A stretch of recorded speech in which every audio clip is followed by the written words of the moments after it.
Buenos días, jóvenes y jovencitas. Hoy en esta clase, pues antes de entrar a trabajar nuestros cultivos hidropónicos, hay un tema que se me está quedando por fuera y es el control biológico.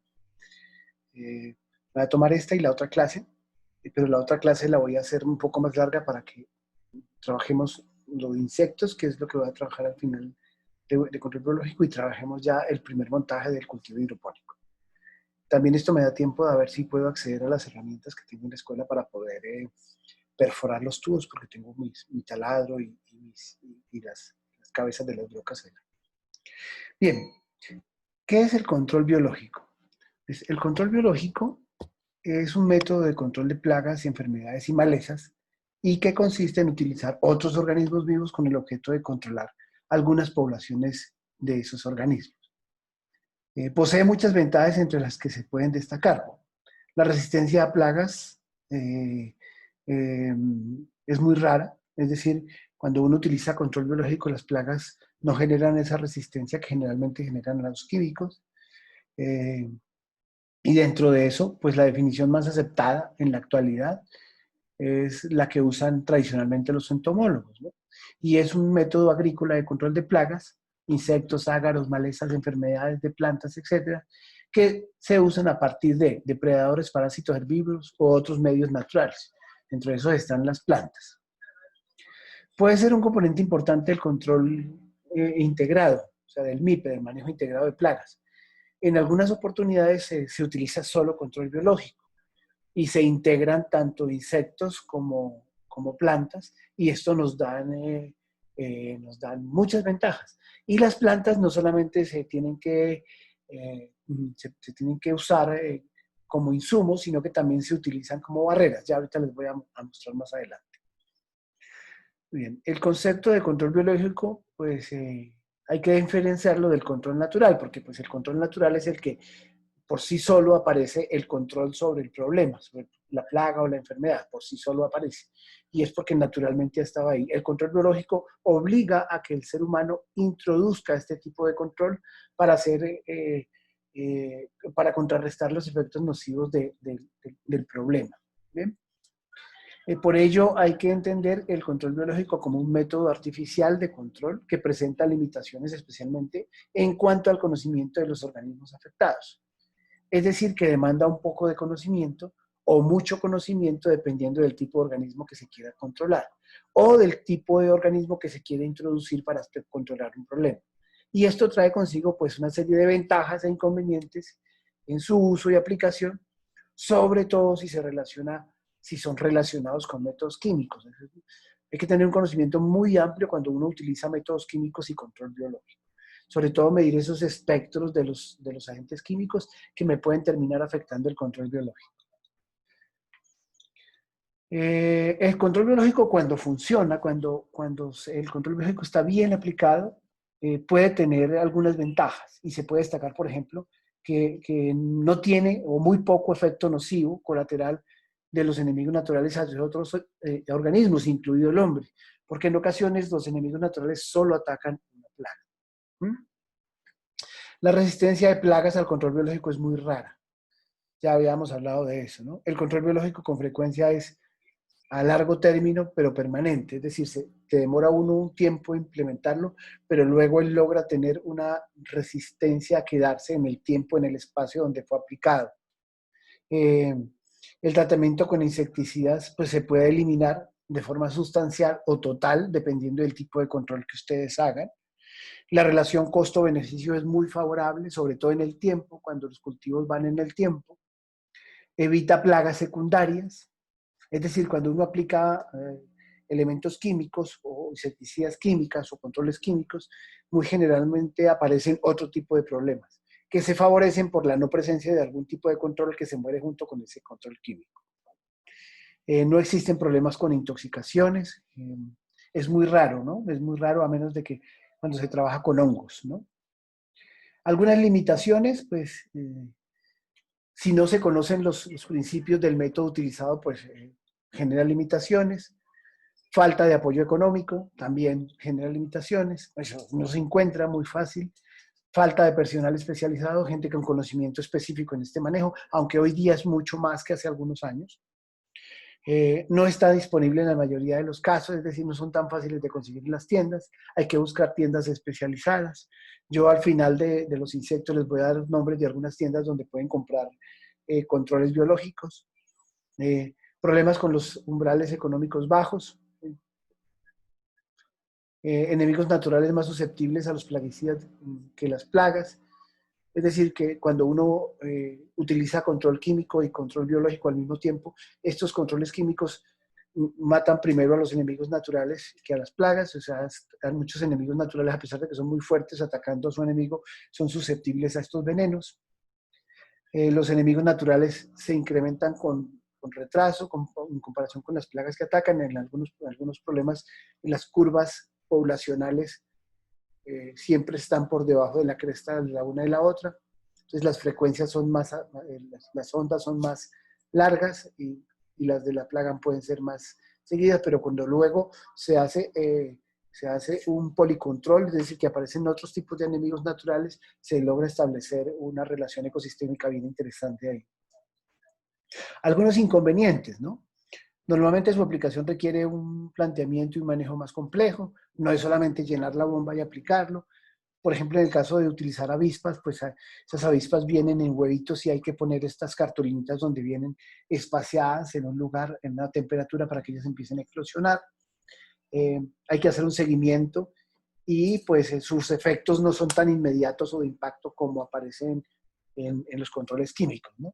El éxito de su aplicación requiere mayores conocimientos de biología, pero fundamentalmente de cómo es el accionar del control que estoy utilizando, ¿no?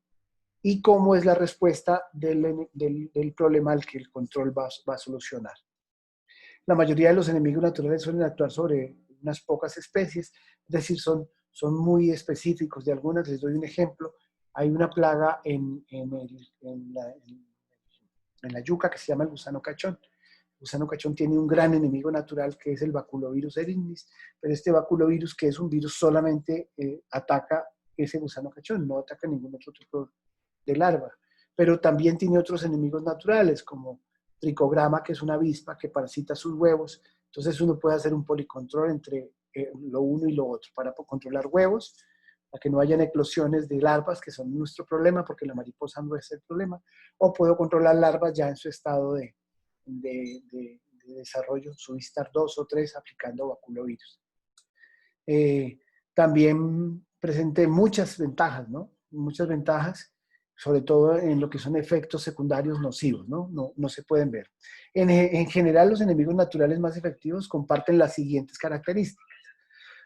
Son adaptables a los cambios de las condiciones físicas del medio ambiente, porque como son organismos vivos, tienen la capacidad de adaptarse. Un alto grado de especificidad a un determinado huésped presa o algún tipo de control de maleza. Una alta capacidad de crecimiento poblacional con respecto a su huésped presa. Una alta capacidad de búsqueda, particularmente a bajas densidades de huésped presa, es decir, cuando hay muy pocas, ellos tienen una capacidad de búsqueda porque depende de ellos su subsistencia.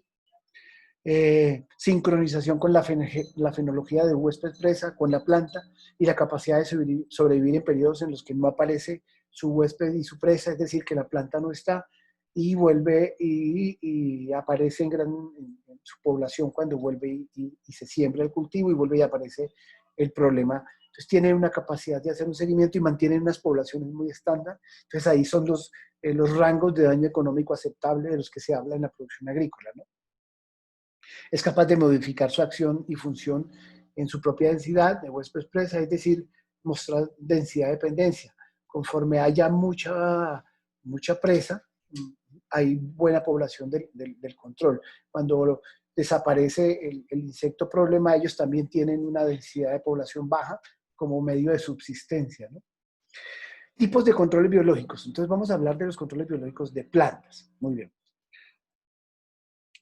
El primero es la alelopatía, y la alelopatía se refiere al estudio de la producción y secreción de sustancias como fitohormonas, y esto me permite establecer relaciones simbióticas o antagónicas entre plantas de un mismo cultivo, asociándolas o poniéndolas como barrera. En otras palabras, es el estudio entre plantas que son afines o que se repelen entre ellas con algunos aleloquímicos, y esto me permite a mí utilizarlas como control, no solamente para otras plantas, sino también para controlar insectos, ¿no? Existen varios tipos de alelopatías.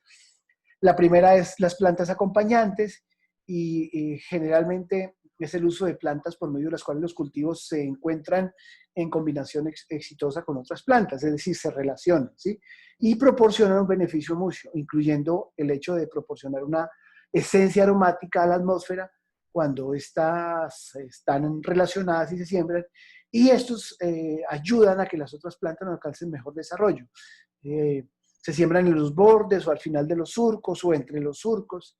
Y, por ejemplo, existen la ortiga, que sembrada cerca a cualquier planta aromática le aumenta la pungencia y el aroma, especialmente al lado de hierbabuena, incrementa el doble la cantidad de aceite esencial de la hierbabuena. Y a la vez la ortiga yo la puedo utilizar luego como un bioproducto para aplicarlo en el control de algunos tipos de insectos. Pero también la ortiga puede tener efectos repelentes contra otras plantas o contra otros insectos. Plantas repelentes. Las plantas repelentes son plantas de aroma fuerte para mantener alejados insectos de los cultivos. Este tipo de plantas protegen los cultivos hasta algunas de 10 metros de distancia. Algunas repelen un insecto específico, otras varios tipos de plagas, ¿no?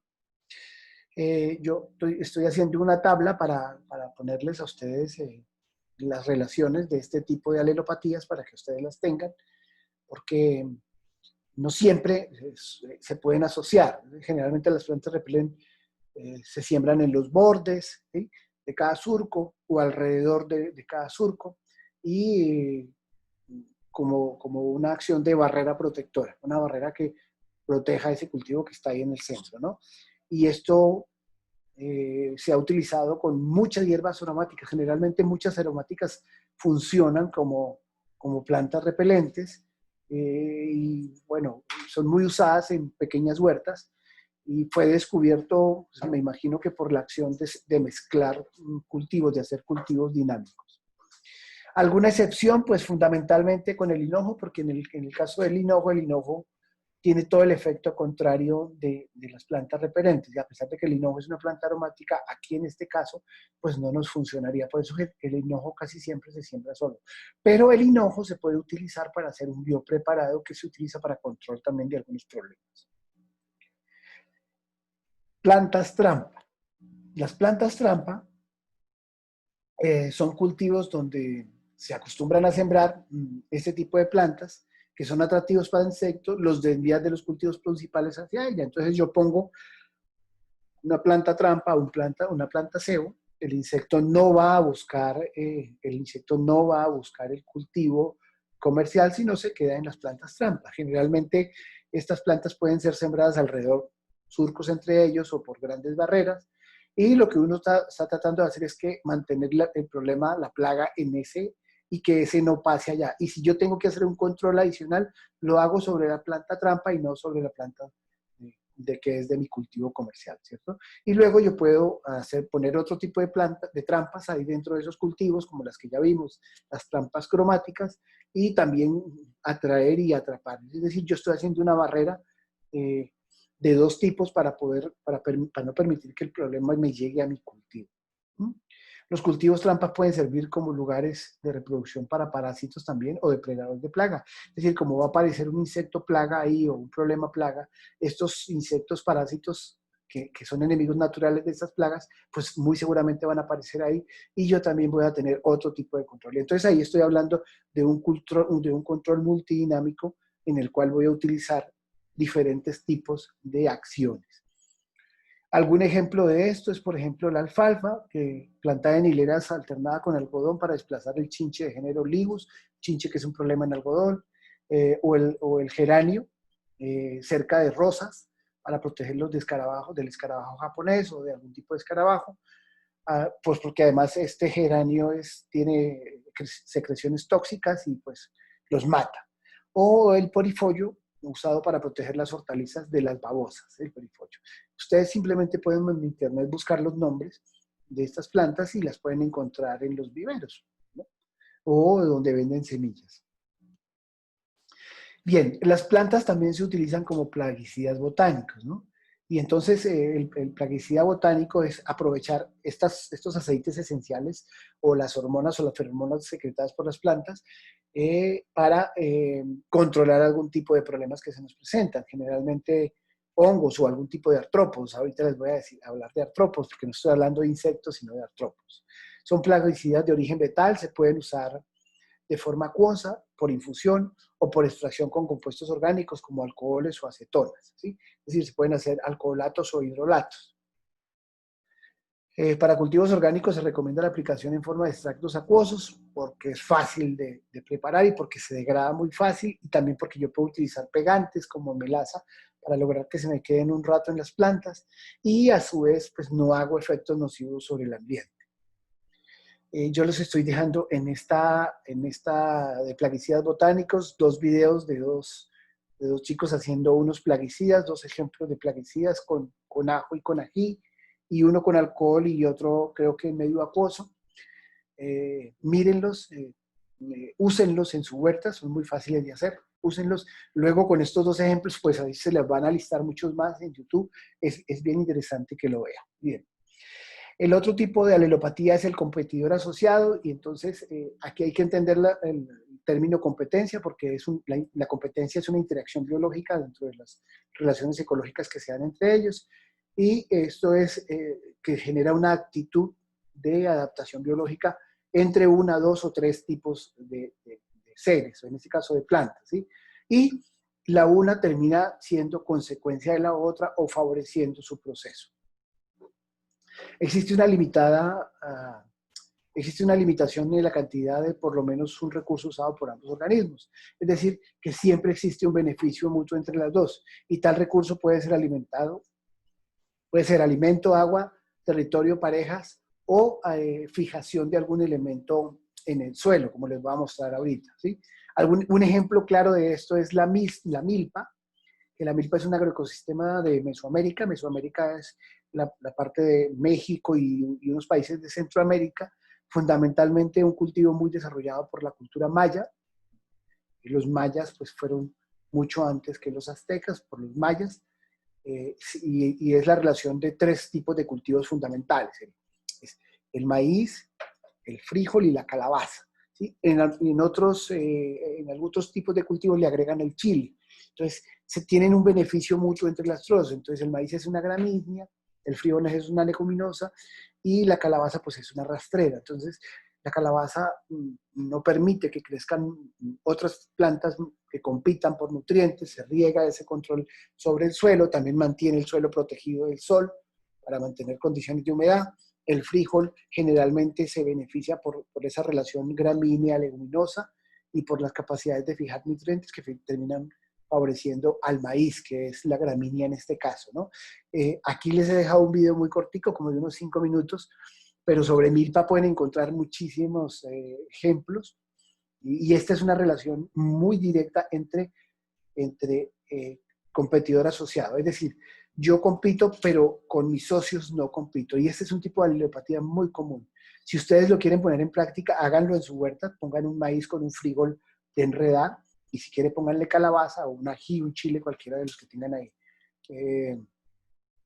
Recuerden que comprando ajís frescos, secándolos, puedes hacer el trabajo de semillas, el primer ejercicio que hicimos al inicio del semestre, el manejo de las semillas y cómo yo los puedo aprovechar. Bien. Bien, y también se existen controles biológicos con artrópodos, no digo solamente insectos porque, bueno, y también existen con hongos, que eso es cuando hablemos de los tipos de controles biológicos de insectos, también voy a trabajar con algunos hongos y con algunos virus. Y por ejemplo, para controlar polilla guatemalteca, que es un problema en papa, se usa un baculovirus, pero es un baculovirus específico para este tipo de polilla. Y lo que se hace es impregnar la semilla con este baculovirus a la hora de sembrar y pues la polilla, o cuando lo tiene almacenado, y pues la polilla va a morir tratando de ingresar a la papa para poder reproducirse. Entonces, este tipo de virus también son muy útiles en la agricultura y son virus que no son nocivos para el ser humano, ¿no? Entonces, ¿Por qué no hablo de insectos solamente? Uno tiene la capacidad de decir insectos, porque los insectos solamente se refieren a un pequeño grupo. Claro, es un grupo grande, pero pues es a un grupo de todos los problemas que nos causan.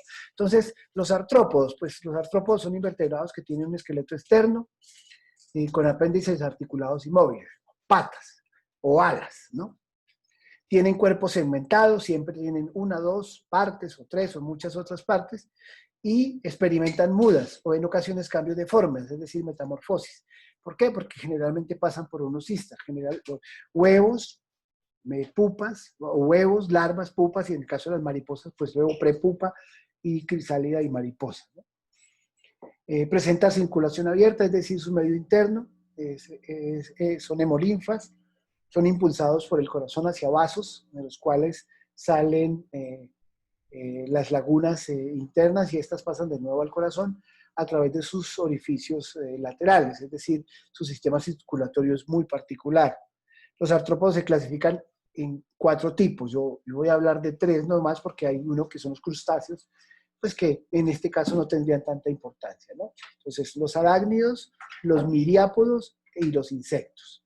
Bien, los arácnidos, bueno, los arácnidos tienen, sus órganos basales son quelíceros, su cuerpo se divide en 2 partes, generalmente tiene 8 patas, no tiene antenas y su medio de respiración es traqueal y pulmonar.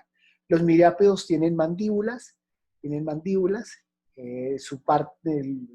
cuerpo se divide en 2 partes, pueden llegar a tener de 10 a 200 patas, entonces ahí ya entienden ustedes por qué no son, estos 100 pies no son insectos, y tienen 2 antenas.